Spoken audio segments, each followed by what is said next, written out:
Hello everyone. So, good evening. Para sa ating mga kasamahan, nakapag ano na ba kayo? Nakapag-attendance na. So, dahil hindi tayo natuloy ng mga nakarang araw, so let's continue this today. Ang purpose lang naman nito is to help us realize ano ang mga dapat nating i-develop, ano ang dapat nating maintindihan, at baka kung sakali ma-remind tayo or mapaalalahanan tayo sa mga bagay na dapat nating gawin. So, what's the purpose of personal development in life? Simple. Because not everything alam natin. Hindi po lahat ng bagay alam natin. So, mas maganda po kung minsan mapaalalahanan tayo ng mga bagay na dapat nating maintindihan. And today, let's discuss this 9 truth about life. So, let's start this with number 1. Change is inevitable. So, as far as circumstances is concerned, there is always changes in everything. Kahit perfect ang pagkakaplano natin, bigla-biglang may pagbabago sa buhay. Kaya nga, na-invento yung salitang if plan A doesn't work or didn't work, you have plan B, plan C, plan D. Even in our life, yung pagbi-business mo, it's not forever. It could change.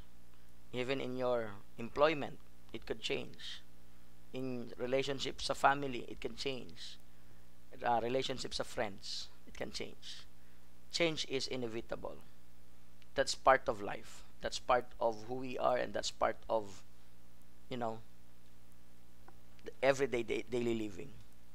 Change is a constant in life. Alright? So, anong dapat gawin? So, kung meron, ang change pala ay inevitable, so anong dapat gawin? Number 1, prepare yourself. Para hindi ka nabibigla, hindi ka nadidepress, hindi ka na-stress sa anuman pwedeng mangyari. It could be, yung wife mo mawawala. Nanay, tatay mo mawawala. Mawawala naman talaga yan eh. Mamamatay yan. The question is kailan? Yun lang hindi natin alam.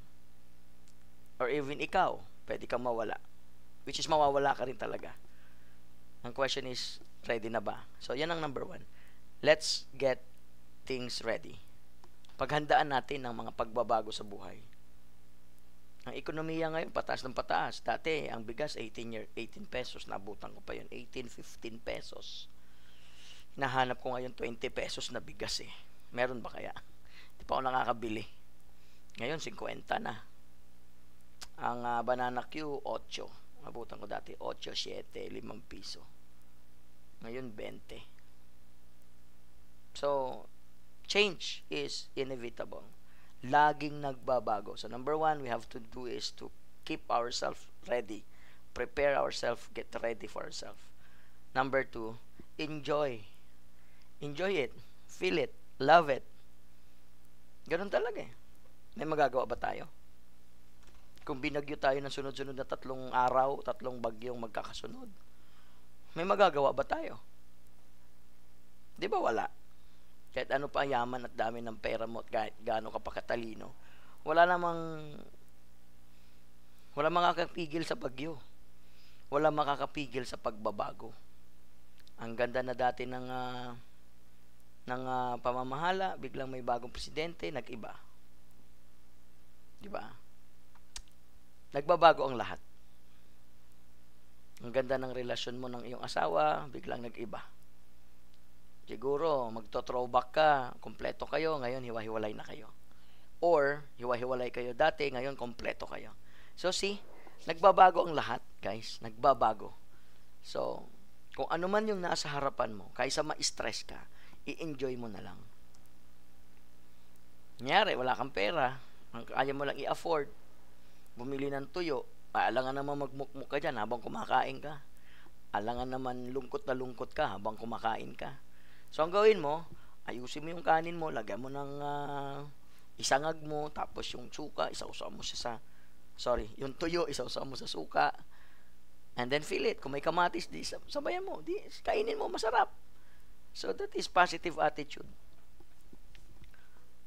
Sa mga changes na hindi maganda, let's have our positive attitude with us. para iwas reklamo, iwas stress, iwas depress, at hindi ka na kakaroon ng anxiety sa buhay. Ngayon, walang gera. So, eventually, pwedeng magkagera. Di ba? So, i-prepare mo. May the big one pang inaabangan. Di ba? Question number 2, alam mo ba kung kailan ka magkakasakit? Hindi rin, di ba? Ngayon, pag nag-inhale at exhale ka, ayos. Baka bukas makalawa, meron ka ng mga aparato sa muka. So, change is inevitable, guys. So, enjoy it every single day. Enjoy the now. And then, get ready. Prepare for it. Kaya itong mga ginagawa natin, nag-aaral tayo, umatin tayo ng mga ROTC, umatin tayo ng mga disaster, nag-iipon tayo, nagninegosyo tayo. That's part of our preparation. Kaysa naman nakatunganga lang tayo, nag-aantay lang tayo na may mangyari sa atin, which is wala. Alright? So, pwedeng magbago ang sitwasyon. Pwedeng magbago ang sitwasyon at matlakas ang possibility na mabilis magbago ang sitwasyon in just snap of a finger. Pwede talaga magbago ang sitwasyon. Kakampi mo ngayon yung kaibigan mo, bukas makalawa, kalaban mo na. Yan talaga. Ngayon, ng mga anak mo, baby pa, bukas makalawa, malalaki na sila. Ganun talaga. Alright?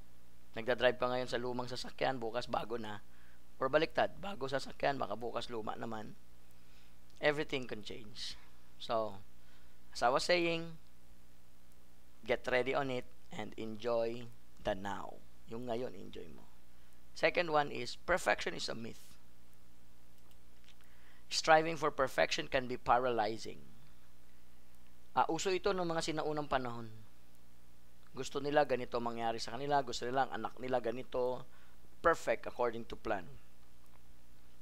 But the truth is, perfection is a myth. Why? Wala namang perfection talaga eh. Why? For example, ikaw, nag-i-expect ka na perfect ang anak mo. Perfect sa school, perfect ang ganito, perfect ang ganito. Question, tanong mo, perfect ba siya? Perfect ka ba? Di ba hindi rin? That's why I'm talking. Walang perfect. Guilty ako dito dahil noon, ganun din ako. Lumaki din kasi ako sa generation na dapat perfect ang lahat. Tapos pag hindi naging perfect ang lahat, doon papasok yung depression. Diba? Gusto natin yung relationship din natin sa ating mga girlfriend noon, dapat perfect. Pero wala nga perfect eh. Meron ba? Give me some example of a perfect family, perfect relationship ng husband and wife, perfect life. Meron ba? I don't think so. Wala. Si Lord lang naman ang perfect. Alright?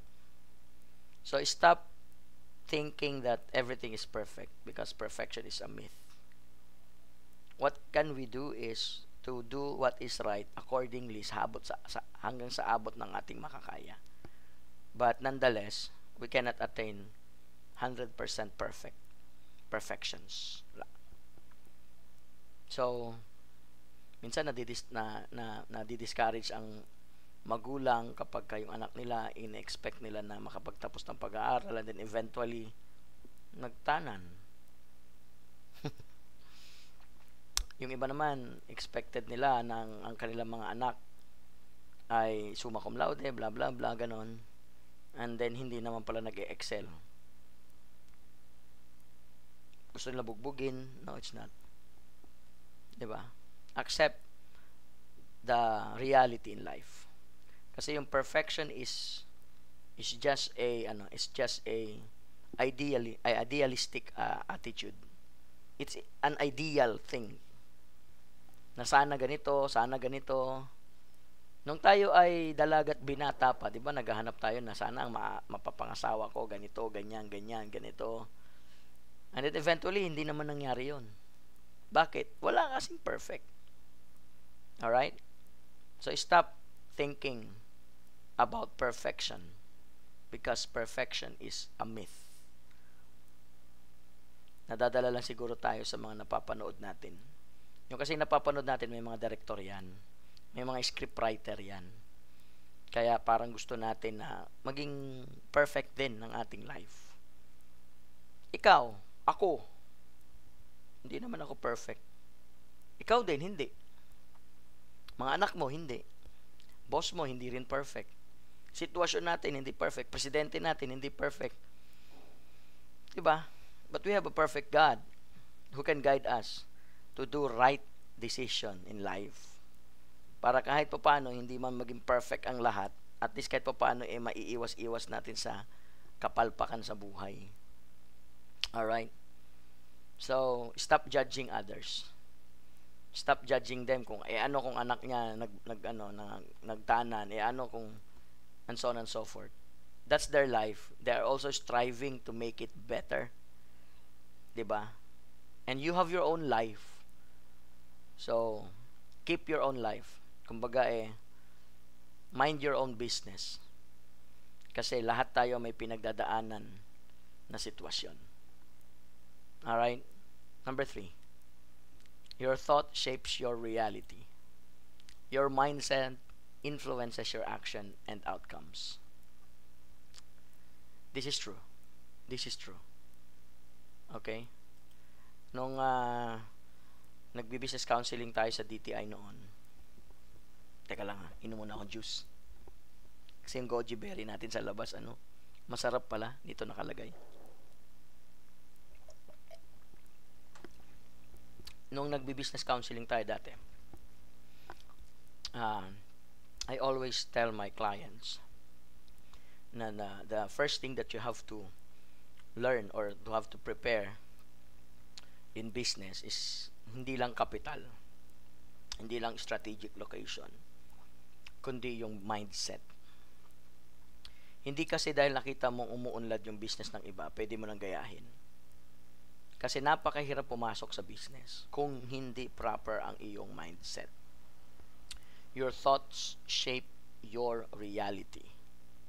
Nasa pag-iisip mo ang sitwasyon, ang kalagayan mo. Pwede ka maging pessimistic, optimistic, naturalist. No? So, ano ba pagkakaiba nila? Yung taong mareklamo sa buhay, negative ang mindset nun. Pero yung taong laging nakakakita ng good thing in life, positive ang mindset nun. Bigyan ko kayo halimbawa. Umuulan. Galing ka sa, or it's either galing ka sa work, pauwi ka na. Okay? Kapag ka negative ka ganito, ba yan, naulan? Ano ba yan? Nabasa ako.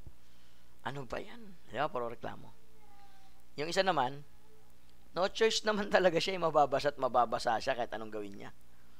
So, ang ginawa niya, binalot niya lang ng dapat ibalot para hindi mabasaan din. Yun. Nag-enjoy siya sa ulan. Wow, I have a beautiful rain today. Ang problema natin, guys, no? Dahil lumaki tayo sa Pilipinas na hindi mahilig mag-appreciate ng bagay. Western lang kasi magaling mag-appreciate dyan eh. Yung mga Hapon, yung mga ibang Asian countries, hindi marunong mag-appreciate masyado yan. Dahil lumaki tayo sa generation na hindi masyadong nagsasalita ng good things. Nasanay tayo sa mga bad attitude. But since this is your life, let's work it. Let's work it out to be more positive. I-appreciate natin kung ano meron. Sabi ko nga kanina, i-enjoy natin kung ano yung meron. So, kung umuulan, nangyari sa akin yan, mumotor ako, silong ako ng silong, ambon, sikat, ambon. Nako, sabi ko, madidisgrasya lang ako sa ginagawa ko. Di ba? Magkakasakit lang ako sa ginagawa ko. Umuulan. Bahala na. Mumotor ako, umuulan. Ganon din naman ang ending. Enjoy na lang natin. O habang na umuulan, nakasuot ako sa helmet, kumakanta ako sa loob. Di ba? Enjoy na lang natin ang sitwasyon. Alright? Your thoughts shape your reality. Kaya importante kung anong nilalaman mo sa utak mo. That's why I'm encouraging everyone to attend training, to attend skills training, add your skills, counseling, seminars, please attend, guys. Ako, masipag akong attend dyan. Kaya nga, kung ano-ano ng certificate ang nakukuha natin. Hindi dahil sa kung ano mang dahilan, kundi ang dahilan ko talaga ay as far as my age is concerned, natutunan ko na habang tumatanda ako, habang tumatagal, mas lalo kong nare-realize na marami pa pala akong hindi alam. Kaya kapag nakakita ko ng mga free seminar or seminar na mura lang, ay naatinan ko yan. Kaya encourage natin ang bawat isa to attend more trainings and more seminars, more education. Kaya matanda na kayo, hindi katwiran yung salitang matanda na ako. Dahil hindi naman ibig sabihin na kapag matanda ka na, marami kang alam. Marami ka lang naging experience, pero hindi ibig sabihin nun, marami kang alam. Kasi, daig ng maraming alam ang walang alam. Di ba sabi nga ni K.R. ni Barone, knowledge is power. Alright? Your thoughts shape your reality. Ano pang ibang insight ko rito? Law of attraction. Dikit ka ng dikit sa 5 tambay. After 5 years, ikaw ang pang-6 na tambay. Why? Because their thoughts will become your thought. Yung mga pinag-uusapan nila, yung mga alam nila, magiging alam mo rin. Dumikit ka sa 5 milyonaryo. May mga usapan sila dyan. May mga strategy, may mga gathering, may mga training sila dyan. Dumikit ka lang, basta dumikit ka lang. After how many years, ikaw yung pang-6 na milyonaryo. Dumikit ka sa 5 puro issue pag-uusapan. Puro negative ang pag-uusapan. Puro sana all, sana ganun, sana ganun. O magiging ganun ka lang din. So your thoughts crafted by your surrounding will become your reality. Kaya kami dito, kahit sabi mo maraming TV dito, walang nanonood ng TV. Bakit? Puro kadramahan sa buhay yan eh. 'Di ba? You have to set your standards on how you set your reality. And your reality will be based on what you're thinking and what's your thought. At ito maganda. Tayong tao, mataas talaga ang potential natin. Napakataas. Because kung ano yung dinrive mo dito sa utak mo, ang common na reaction ng sarili mo, sasabihin, hindi mo kaya yan. Saan galing yon? Doon din sa idea na galing sa labas. Pero pag hindi ka makikinig doon, at kung mayroon kang naisip, and you shape your thought will become your reality. Nung bata ako, siyempre, mahirap kami. Ambisyoso ako. Sabi ko, gusto kong magkaroon ng sasakyan. Wala kaming sasakyan eh. Minsan papasok ko sa kwarto, kapikit ako, ini-imagine ko, hawak-hawak ko na yung manubela. Pero hindi pa ako marunong mag-drive nun. Pero ramdam na ramdam ko yung manubela. Tapos alam mo, mayroon ako sasakyan, laro ang sasakyan. Pag nilalaro ko siya, lalo na sa gabi, ini-imagine ko ako yung nakasakay doon. Tapos pinapailaw ko. And then eventually, nagkaroon tayo. Kasi also, doon sa mga organisasyon na meron tayo, i-visualize mo lang yung goal mo. And isaksak mo lagi dito sa utak mo. And eventually, that will become your reality. Kayo, saksi naman kayo, di ba? Sa ginagawa natin. So, I hope you learn something. Hindi katwiran yun na dapat mayaman ako para magkaroon ako ng ganito, dapat ganito ako. No, it's not. Start kung ano ang naisip mo, do it. Just do it. Total, dalawa lang naman ang ending yan eh. Mag-proceed o hindi. Pag hindi, learn. Pag nag-proceed, o di napatunayan mong kaya mo, and then you can do more and better. Alright. So, if you have a question, just chat muna. I-chat nyo muna para entertain natin mamaya. Your thoughts shape your reality. Kaya avoid watching madramang buhay, mga madramang panoorin. Avoid watching porn. Ay nako. Diyan nagsisimula yung laman ng utak mo, puro kalibugan.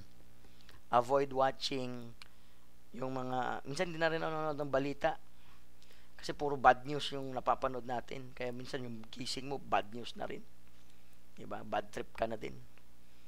So, I try to shift it with motivational videos, babasa ng mga motivational na mga books, inspiring books, enlightening ideas, 'di ba? Most especially, I started my day with the Word of God. Kasi wala nang magandang libro na nagkakapag-inspire kundi yung Bible. Kasi constant yun eh, maganda. Additional na lang po yung mga testimony, motivational ng mga kilalang mga motivational guru. But again, as I was saying, your thoughts shape your reality. Whatever your thought is, kung negatibo, negatibo talaga yan. Madali ko namang malaman yun eh. Ngayon magkasama tayo. Tapos ang bukang bibig mo eh, alam mo si ganito, alam mo ganito, negative na tao to, puro negatibo alaman ng utak nito. 'Di ba? So, yun po yan. Any question? Oh, just type muna ha. Next is, everyone has their own journey. Comparison are futile. Embrace your unique path. Minsan sa pag-overthink mo ng mga bagay-bagay, gusto mong gayahin yung ganito. 'Di ba? Si ganito kasi naging ganito, gusto kong gayahin. Guys, simple lang. Each one of us is unique. Nakita mo yung thumb mark mo na yan. Trivia is, walang magkapareho na thumb mark. 'Di ba? Hindi ka ba, is that amazing na walang magkapareho na thumb mark? Wala. Kaya nga sa pagkuha ng identity mo, kinukuha thumb mark. Yan ang trivia doon. No thumb mark na magkapareho. Why? Because we are created unique. Kahit nga yung mag-classmate na eh.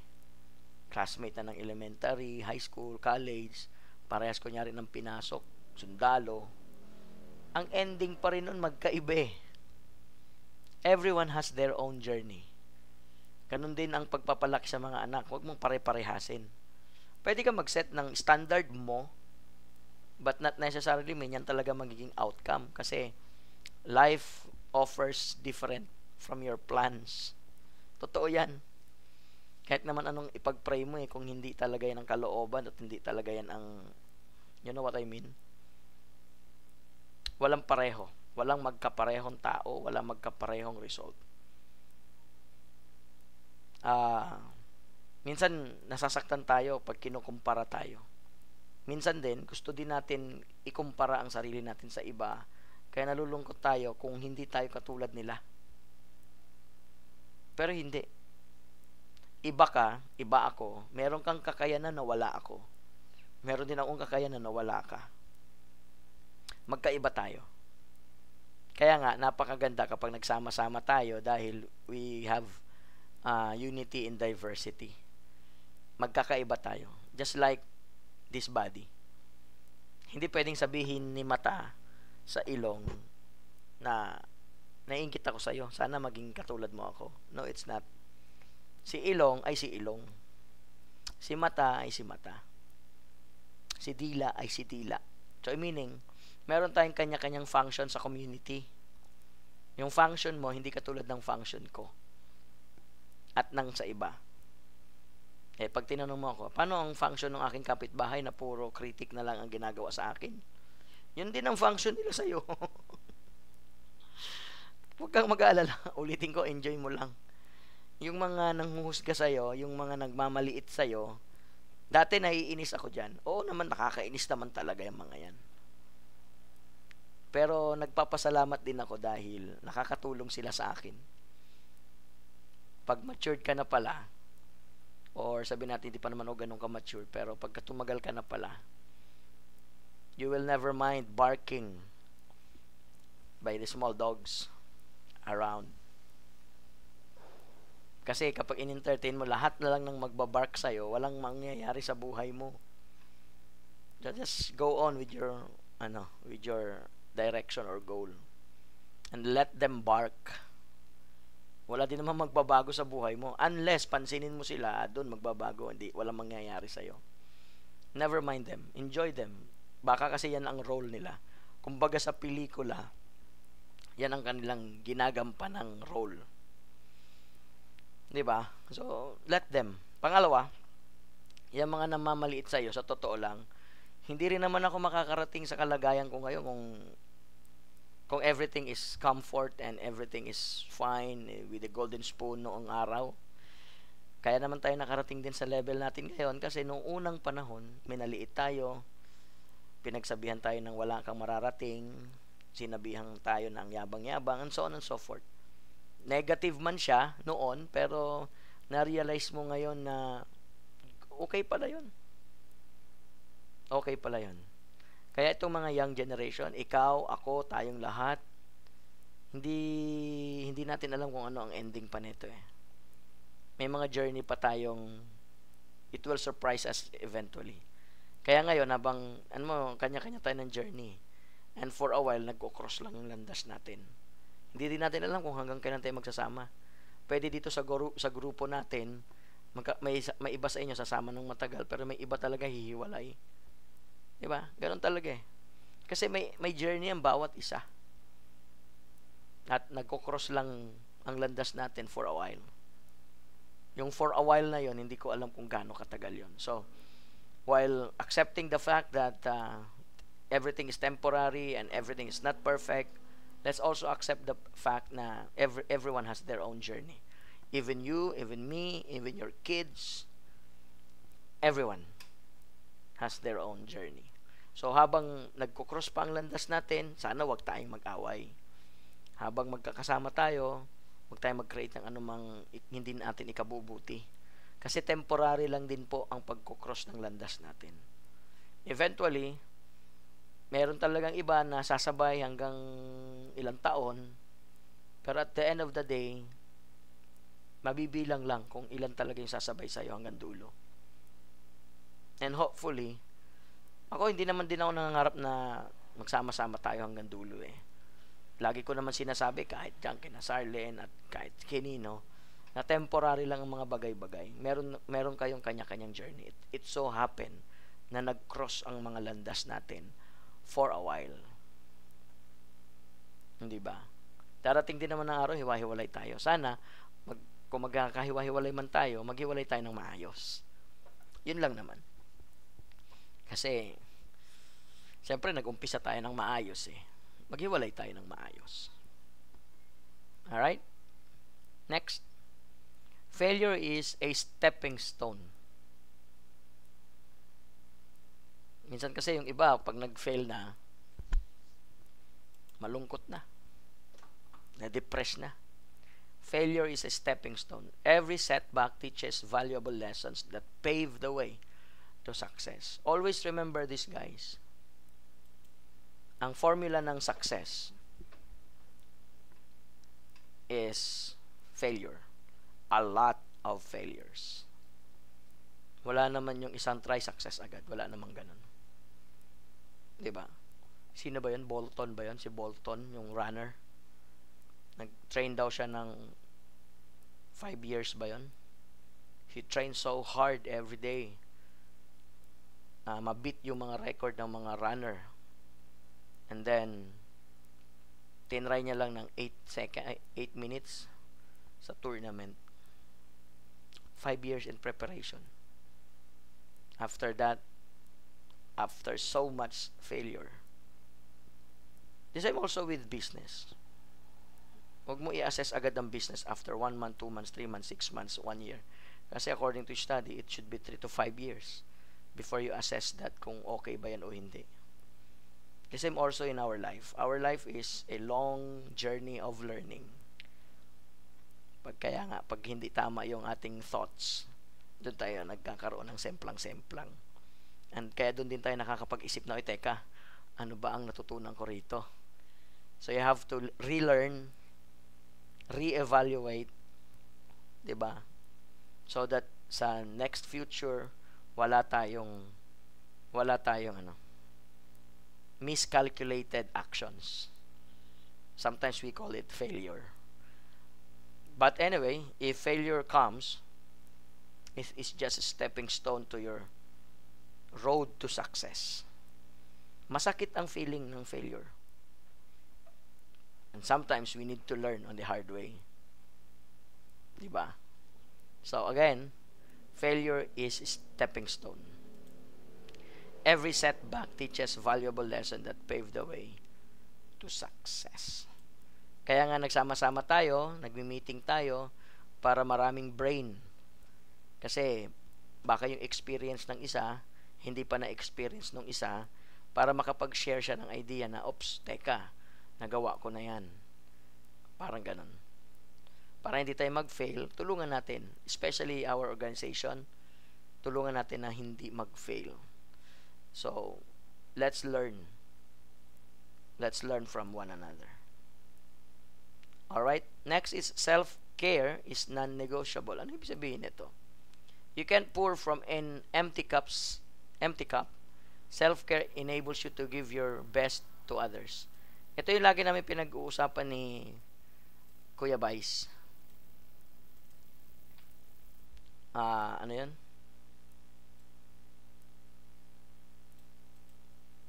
Before you help others, help yourself first.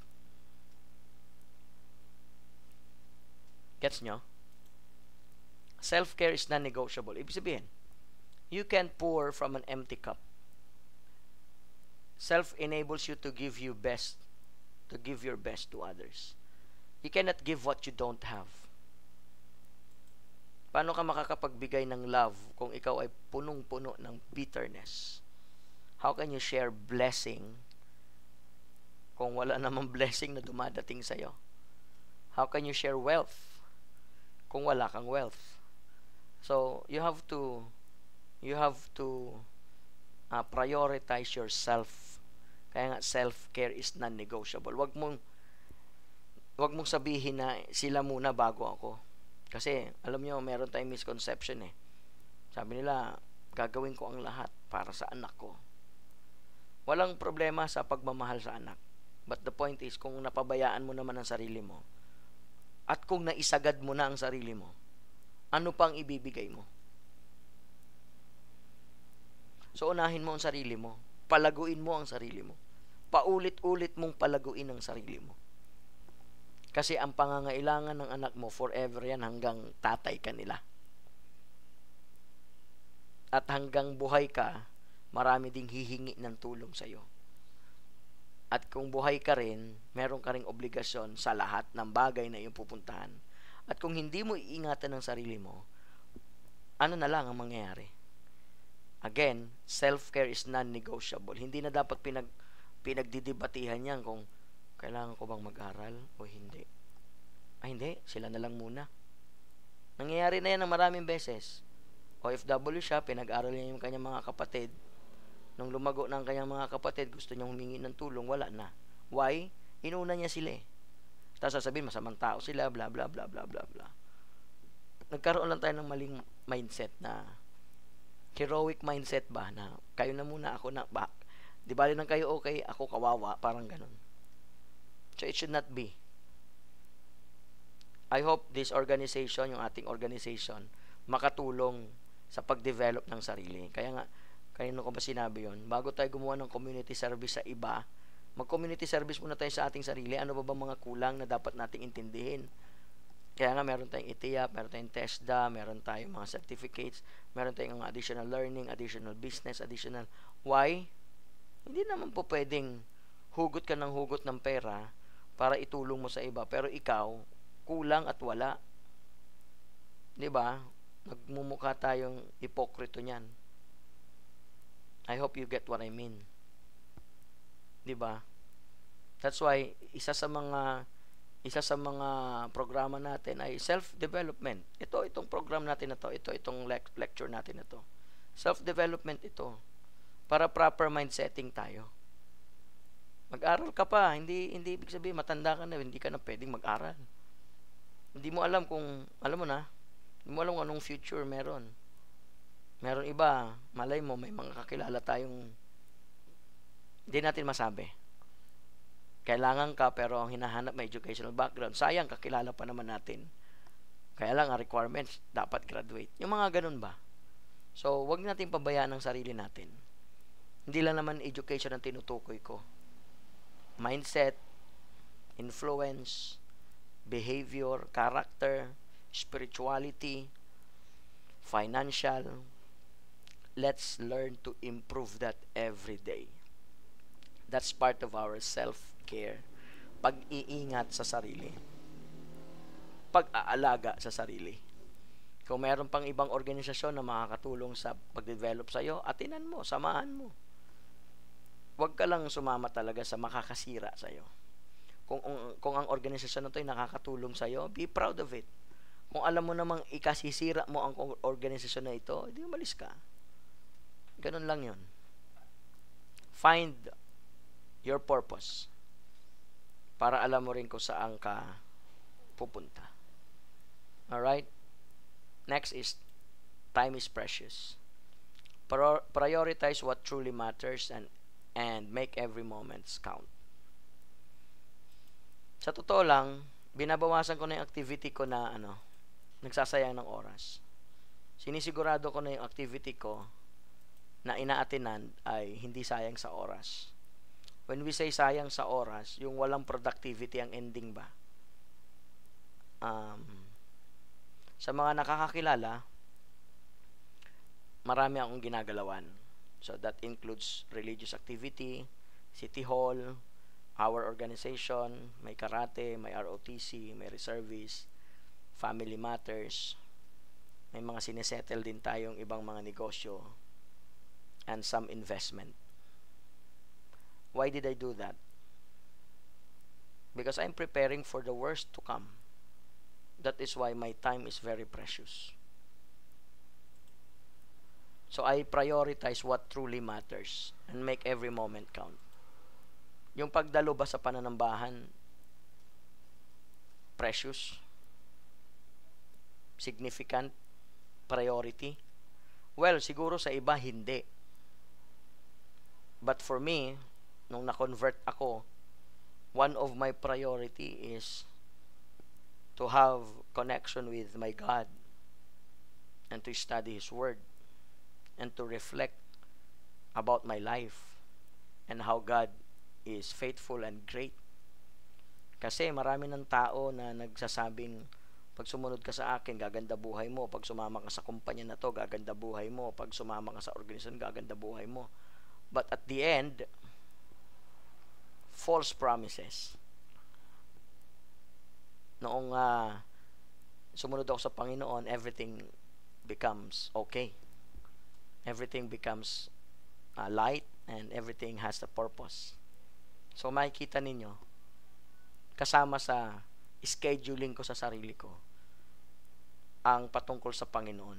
Sayang lang din at meron tayong Deo et Patria na motto, God and country, kung puro na lang, kung walang God sa ginagawa natin, walang activity about God. So that's me. That's me. And I don't know about you. All of us has his own journey. Diba? So that's part. Second, priority also my family. Kasi at the end of the day, when everything is gone, pag nagkasakit ako, sino ba ang magiging nasa tabi ko? Malamang yung asawa ko. Yun yung magtsatsaga. Sa ospital, pabalik-balik, absent sa work. Nasa ng mga friends at kaibigan?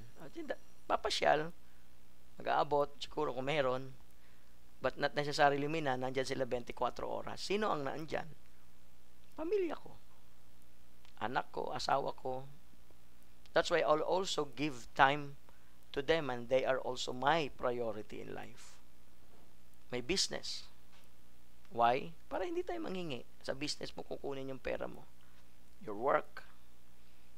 Pero dun sa iba na wala nang kinalaman sa buhay ko, I don't give time for them. Why? Wasting of time. If you waste your life, you waste your time. If you waste your time, you waste your life. Kaya pasensya na. Kung hindi ko napapriority yung mga ibang bagay, wala siya sa listahan ng aking mga priorities. Meron kasi taong kalad-karin. Ano ibig sabihin ng kalad-karin? O tara, sama ka rito. Sama naman siya. O tara, sama ka rito. Sama naman siya. Yung mga sinamahan niya, umasenso na buhay, siya, ganun pa rin. Why?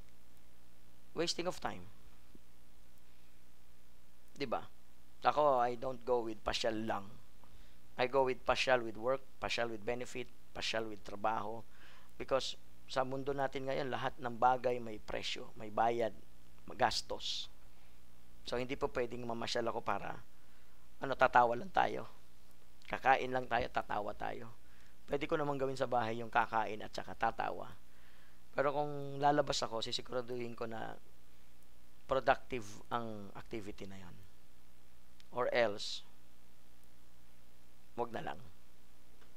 Okay? Time is precious. Prioritize what truly matters and make every moment count. Yung bang sinasabi nilang, seize the day. Carpe diem. Diba? Make every moment count. Enjoy mo yung moment na yon habang nandoon. So, nakikita nyo ako na may mga vlog na mga akala mo na mamasyal. Akala nyo lang yun. Diba? Siyempre, hindi ko na ipapakita doon sa mga vlog na yun kung ano yung intention at truly goal ng lugar na yun. Pinapakita ko lang yung pasyal. Kasi gusto ko yung pasyal may kasamang productivity, activity. Alright? So, time is precious. Ikaw naman na nakakaalam kung ano yung mga bagay na dapat mong i-prioritize. Prioritize it. Yung atin namang GMM o yung mga meeting natin, sinasama ko yan sa calendar kasi commitment natin yan nung nanumpa tayo. Na kung hindi mo pala kaya i-commit, edi magpaalam ka na ng maayos. Hindi ko na kaya, mabigat na to sa ginagawa ko. Paalam na. Okay yun. Kaysa namang expected ka na andyan, pero wala. That's sign of immaturity. Hindi mo kayang panindigan yung dapat inuohan mo. Inuohan mo yan eh. Wala namang pumilit sa'yo. Nakuha nyo? Kaya wag kang pumasok sa isang bagay na hindi mo kayang panindigan. Kasi nagmumukha kang immature sa ibang tao eh. Ako marami din akong nahindian. Bakit? Hindi ko kayang panindigan eh. So pag hindi ko kayang panindigan, hindi ko na oohan yan. Why? My time is limited. My time is limited. Konti lang ang available kong oras para iwaldas sa mga bagay na hindi ko naman kayang i-commit dahil wala naman ako nakikitang goal. Wala na nakikitang ending. So I hope you understand, guys, that time is precious. My time is precious as well as yours. Alright? So don't be late. Our time is very precious. Malalaman mo din yung tao na nagpapahalaga sa time. Alam ko paano. Makikita mo sa daily lives niya, nagka-calendar siya. Meron siyang calendar. Meron siyang schedules. Doon mo makikita na, oops, mahalaga pala ang oras sa kanya. So, let's also respect yung time ng iba. Kasi, hinanapan niya ng time na mag-meet kayo, magkita kayo. Hinanapan niya ng time yung mga bagay-bagay. Ngayon, isasayangin mo lang dahil na-late ka or na-traffic ka. I don't think karespeto yun. So, this is part of our personal development that we need also to respect time of others and we also have to set standards for ourselves. Kahapon, nung isang araw, kahapon ba yun? Nung isang araw, I don't feel well kasi. So, kaysa ituloy ko yung isang bagay na hindi ako komportable, I tend to self-care. Nagpapagaling ako. Sa panahon ngayon, bawal magkasakit. So, don't waste your time para magkasakit ka. Kaya, kung halimbawa, importante at productive yung activity na yan, do it. Pag hindi naman, don't waste it. Ayon sa study nga pala, ang isang average Filipino daw ay nakaka-consume ng, pag pinagsama-sama, nakaka-consume ng 6 to 8 hours scrolling lang sa FB. I cannot say na, ako personally, I cannot say na maabot ako ng 8 hours, but I can say it can cost me a lot of hours. At na guilty ako dyan. That is why I try to change it. Na imbis na mag-scroll ng FB, why not make lessons, why not make appointments, why not make mga PowerPoints, mga marketing. Why not make courtesy calls para ma-maximize lang yung ating ginagawa. Kasi yung nag-FB ka ng mahaba, natutulog ka pa ng mahaba, sampal yan sa nagbigay sa iyo ng oras, which is si Lord. Binigyan ka ng maganda, maayos, masiglang panahon, and then i-waste mo lang. Again, the more you waste your time, the more you waste your life. Time is precious. Prioritize what truly matters and make every moment count. Alright? Gratitude implies positivity. Ito yung sinasabi ko kanina. Practicing gratitude shifts your focus from what's lacking to what you have. Anong meaning ng gratitude? Yung maging mapagpasalamat ka ba sa mga sitwasyon? Alisin na po natin yung konsepto. One of the good sign of a mature people, hindi siya mareklamong tao. Sana ma-practice po natin yun. Pansinin nyo, pag sinabi ko, kumusta? Ayun sir, Huwag tayo masyadong mareklamong tao. Pag sinabing, kumusta? Ito, maganda, pinagpapala ng Panginoon. Ito, maganda. Let's try to be more gratitude in life. Kasi kung ano yung lumalabas sa bibig mo kasi, yun kasing galing sa puso. Ngayon, kung hindi ka man sanay, sanayin mo. Hindi rin ako sanay dati magpuri sa tao. Normal yun kasi we grow up in a generation na hindi marunong mag-gratitude, hindi marunong mag-appreciate. Pero, siyempre, we attended seminars, we attended trainings, and one of the practices para magkaroon tayo ng positive perspective in life is to be more gratitude, more appreciative sa mga bagay-bagay. So, kung hindi ka talaga marunong, ako ang ginagawa ko, pag hindi talaga, sasabihin ko na lang, nice, great. Sa mga comments sa Facebook, hindi ko alam kasi kung paano ko sasabihin eh. Pag nakita mo ako nag-nice, ibig sabihin, I appreciate it. Nice. Great. Alright? So, I hope you do the same. Let's learn to appreciate things. Yung asawa mo, appreciate mo. Problema kasi sa atin, puro tayo pang-ookray. Puro tayo pang-lalait. It's not good. It's not even good to see na pinapapahiya mo yung asawa mo sa ibang tao. Alam mo, sensitive yung mga babae. Sabihin mong siyang baboy, mataba. Pwede mo na siguro asarin yan pag kayo na lang. Pero iba kasing impact niyan pag may nakikinig na iba. And hope tayo bilang iisang magkakapatid sa iisang organisasyon so that others will be edified and will be encouraged to join us. Let's try to be more positive sa ibang tao. Like what you are doing right now. It's good. It's nice. Type nyo nga, nice. Sabi mo sa katabi mo, nice. Magsabi ka ng anything good dyan sa katabi mo. Dali. Imbis na mataba, sabi mo, you're healthy. Sanayin lang natin kung hindi tayo sanay kasi minsan na-awkwardan tayo eh. Kaya nga, yun nga yung lagi namin pinag-usapan ni Kuya Nick, di ba? Kung ano yung tama, awkward. Kung ano yung mali, yun ang ating paulit-ulit na ginagawa. I hope it's not the case. Kung ano yung mali, proud tayong paulit-ulit na ginagawa. Kung ano yung tama, awkward sa ating gawin at parang ayaw nating gawin. Paano nangyari yun? Diba? Yung pag-a-appreciate, tamang gawin yan.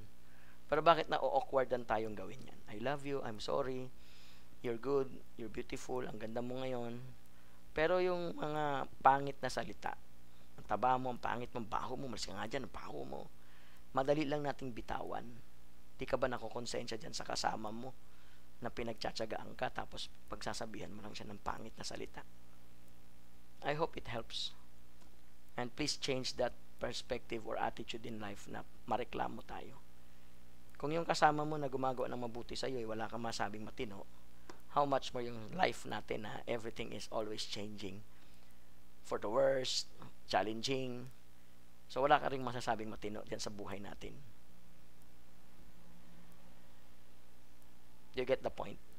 I hope I make sense. So let's relearn.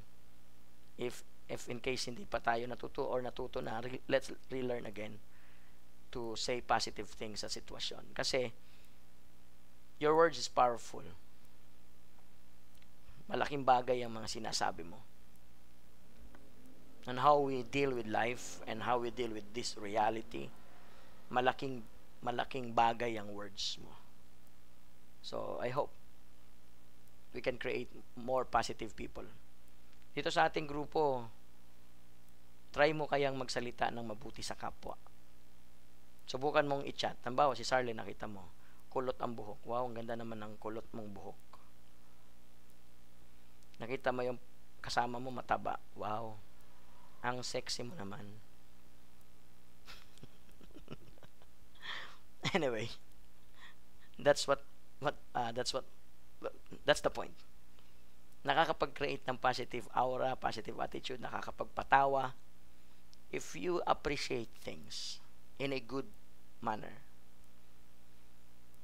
Pero kung halimbawa alaitin mo, hindi mo sisimangot lang din yan, tapos aasarin ka rin yan pabalik hanggang sa magkapikunan kayo, which is bad. Alright? So, last, I think this is the last. Yeah. Your past doesn't define you. Learn from the past, but don't let it hold you back. You have the power to create a new future.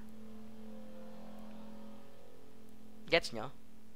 Your past doesn't define you.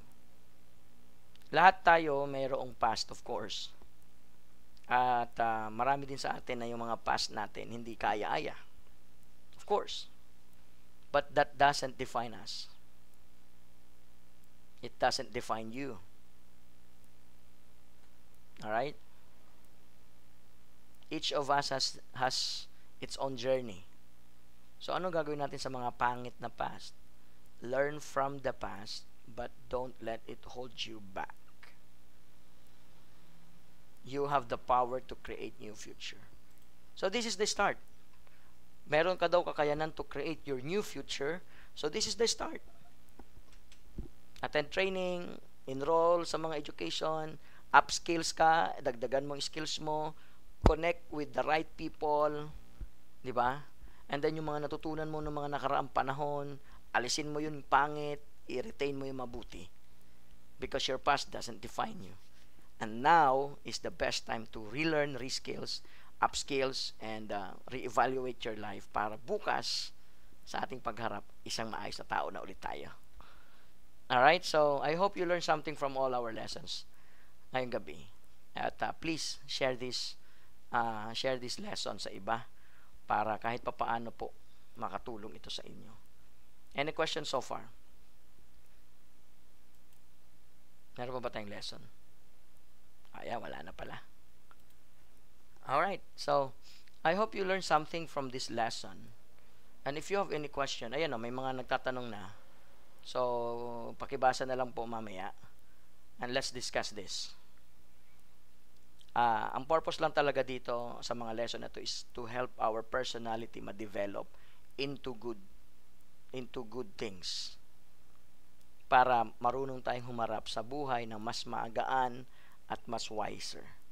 Hindi naman ibig sabihin na kapag natutunan natin to, ibig sabihin, mas maalam na tayo doon sa iba. So, to review, balikan natin yung 9 truth before it's too late. Number 1, change is inevitable. Change is constant in life. Number 2, perfection is a myth. Striving for perfection can be paralyzing. Again, and number 3, your thoughts shape your reality. Your mindset influence your actions and outcomes. So be careful of your thoughts. Next is everyone has their own journey. Comparison or futile, embrace your unique path. Failure is a stepping stone. Every setback teaches valuable lesson that pave the way to success. Self-care is non-negotiable. So, ibig sabihin, ayusin natin ang sarili natin, i-improve natin ang sarili natin. You can't pour from an empty cup. Self-care enables you to give your best to others. Next is time is precious. Prioritize what truly matters and make every moment count. Gratitude implies positivity. Practicing gratitude shifts your focus from what's lacking to what you have. And your past doesn't define you. Learn from the past, but don't let it hold you back. You have the power to create a new future. All right, so thank you and God bless us all. Peace.